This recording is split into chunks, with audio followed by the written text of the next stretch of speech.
Hi again, everyone. It's very late at night, and I'm going to be reading Dr. Seuss's Sleep Book.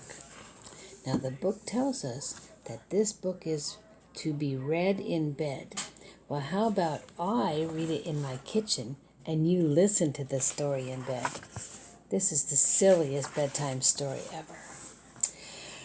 The news just came in from the county of Keck that a very small bug by the name of Van Vleck is yawning so wide you can look down his neck.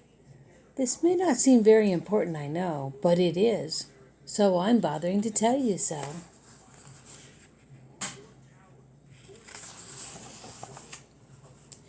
A yawn is quite catching, you see, like a cough. It just takes one yarn to start other yawns off. Now the news has come in that some friends of Van Vleck's are yawning so wide you can look down their necks. At this moment right now, under 7 more noses, great yawns are in blossom. They're blooming like roses. Boy, those are some yawns.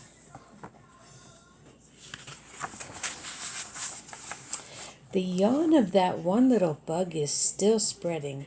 According to the latest reports, it is heading across the wide fields through the sleepy night air, across the whole country toward every whichwhere, and people are gradually starting to say, "I feel rather drowsy. I've had quite a day."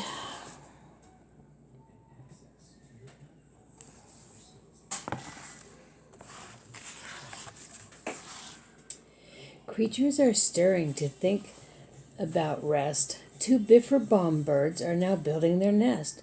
They do it each night, and quite often I wonder, how did they do this big job without making a blunder? But that is their problem, not yours and not mine. The point is, they're going to bed, and that's just fine. That's quite a nest.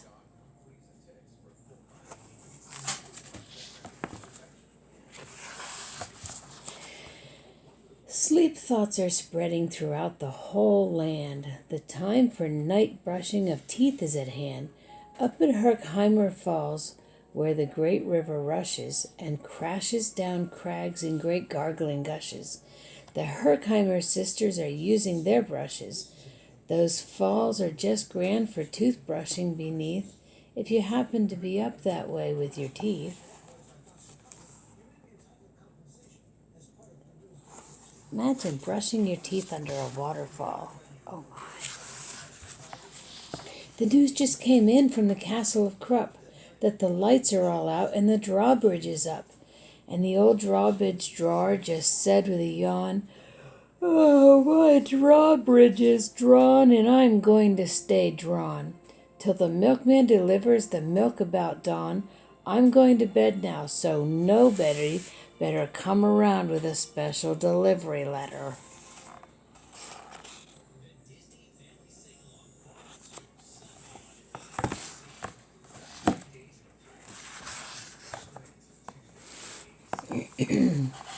The number of sleepers is steadily growing.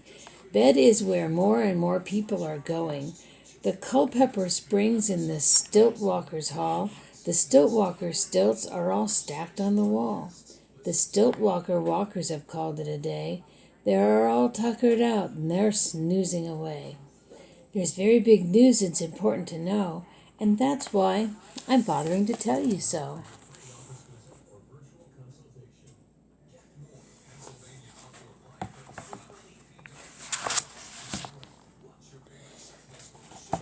Way out in the west, in the Crown of Merced, the Hinklehorn Honking Club just went to bed. Every horn has been quietly hung on a hook for the night in its own private Hinklehorn nook. All this long happy day they've been honking about, and the Hinklehorn honkers have honked themselves out. But they'll all wake up quite fresh in the morning, and then they'll all start Hinklehorn honking again.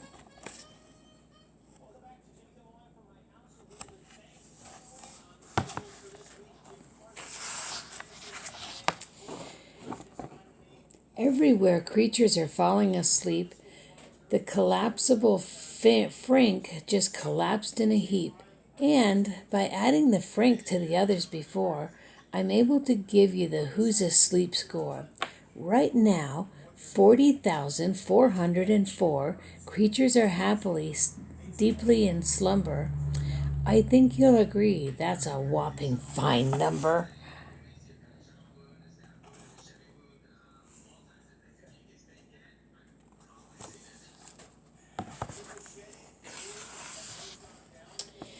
Counting up sleepers, just how do we do it? Well, really, it's quite simple. There's nothing much to it. We find out how many, we learn the amount by an audio-tally-o-tally-o count. On a mountain halfway between Reno and Rome, we have a machine in a plexiglass dome, which listens and looks into everyone's home. And whenever it sees a new sleeper go flop, it jiggles and lets a new biggle bell drop. Our chap counts these balls as they plop in a cup, and that's how we know who's down and who's up.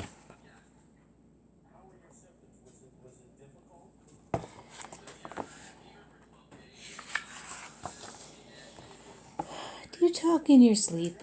It's a wonderful sport, and I have some news of this to report. The world champion sleep talkers Joe and Mo Redzoff have just gone to sleep, and they're talking their heads off.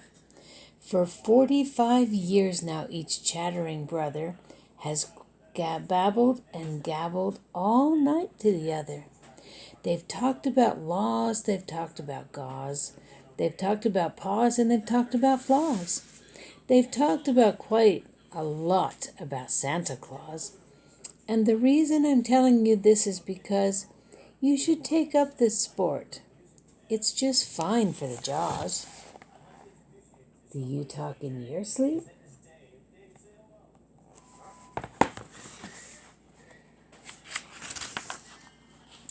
Do you walk in your sleep? I just had a report of some interesting news of this popular sport. Near Finnegan Fen, there's a sleepwalking group which not only walks, but it walks a la hoop. Every night they go miles while they walk so much length they have to keep eating to keep up their strength. So every so often one puts down his hoop, stops hooping, and does some quick snooping for soup. That's why we're known as the Hoop Soup Snoop Group.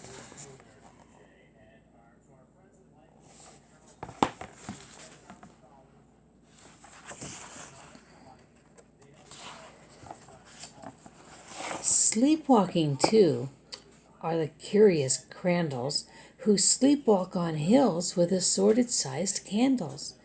The crandalls walk nightly in a slumbering pace, in spite of slight burns from the hot dripping grease. The crandalls wear candles because they walk far, and if they wake up, want to see where they are.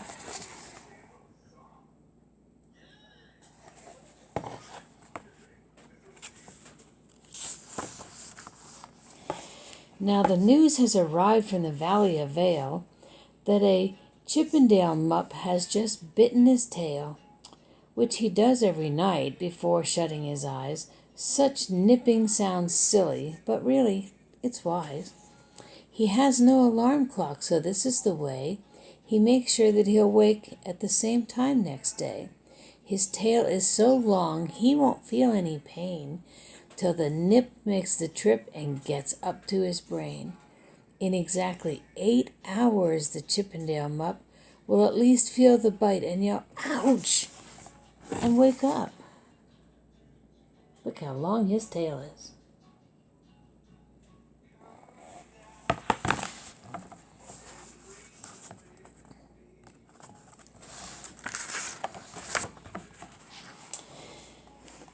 A Mr. and Mrs. J. Carmichael Crocs have just gone to bed near the town of Fort Knox, and then, by the way, have the finest of clocks.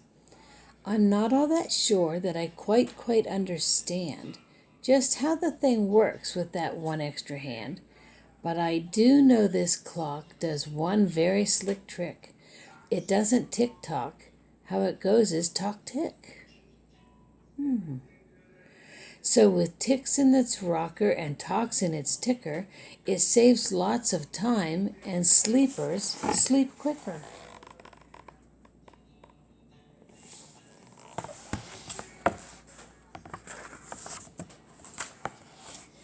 What a fine night for sleeping from all that I hear. It's the best thing for sleeping in many a year. They're even asleep in this way back motel, and people don't usually sleep there too well. The beds are like rocks, and as everyone knows, the sheets are too short, they won't cover your toes. So, if people are actually sleeping in there, it's a great night for sleeping. It must be the air.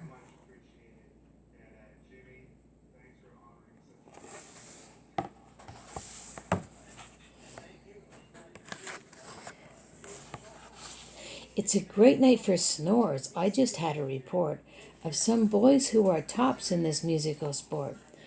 The snortiest snorers of all in Fairland are Snorty McPhail and Snora Snort Band. This band can snort Dixie and Old Swanee River so loud it would make 40 elephants shiver. The loudest of all of the boys is McPhail. He snores with his head in a 3-gallon pail. So they snore in a cave 20 miles out of town. If they snored any closer, they would snore the town down.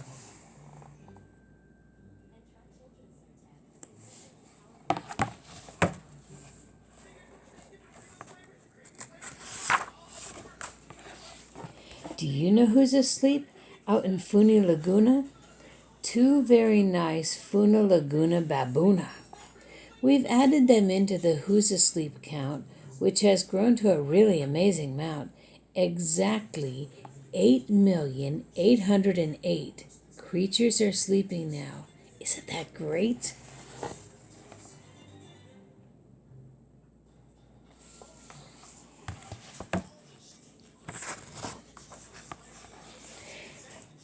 A Jed is in bed, and the bed of a Jed is the softest of beds in the world, it is said. He makes it from pom-poms he grows on his head, and he's sleeping right now on the softest of fluff, completely exhausted from growing that stuff.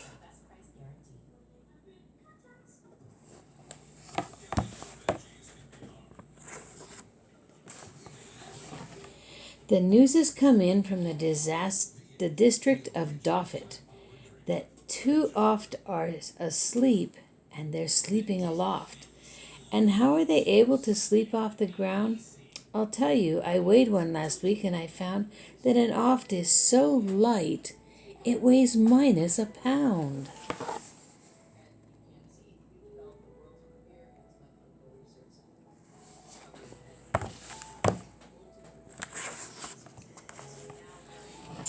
A moose is asleep, he is dreaming of moose drinks. A goose is asleep, he is dreaming of goose drinks. That's well and good when a moose dreams of moose juice, and nothing goes wrong when a goose dreams of goose juice. But it isn't too good when a moose and a goose start dreaming they're drinking the other one's juice. Moose juice, not goose juice, is juice for the moose, and goose juice, not moose juice, is juice for the goose.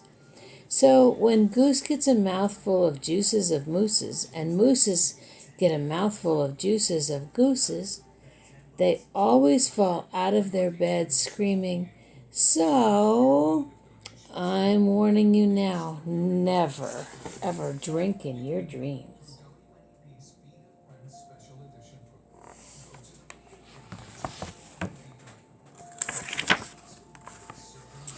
Speaking of dreaming, I think you should note that the Bumbletub Club is now dreaming afloat.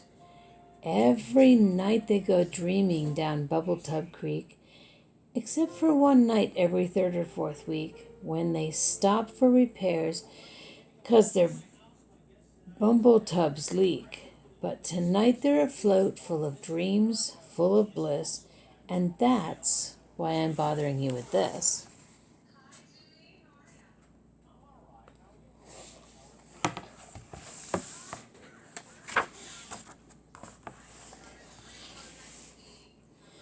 At the fork of the road in the Vale of Vavodi, 5-foot weary salesmen have laid down their load.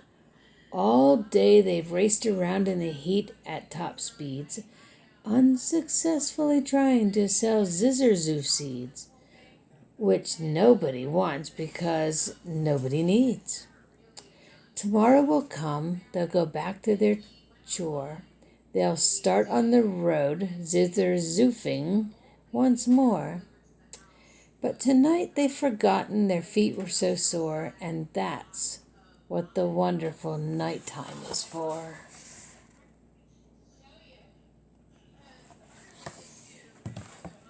Do your feet get tired after a long day?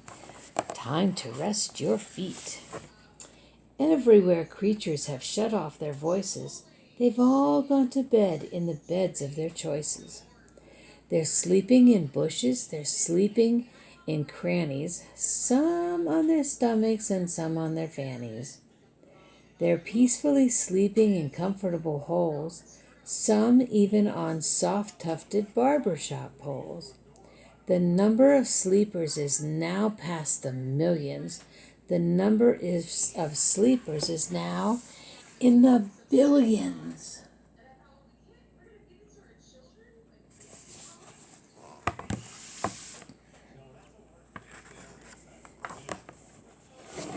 They're sleeping on steps and on strings and on floors, in mailboxes, ships, and keyholes of doors. Every worm in the fish hook is safe for the night. Every fish in the sea is too sleepy to bite. Every whale in the ocean has turned off his spout. Every light between here and far Foodle is out. And now, adding up things, we are way beyond billions. Our Who's Asleep score is now up in the zillions.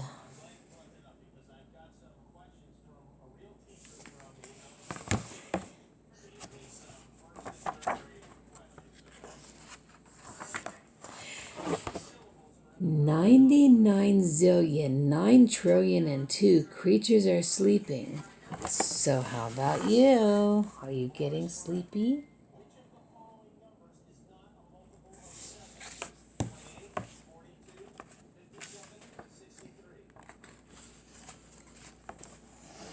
When you put out your light, then the number will be 99,000,000,9,000,000,003.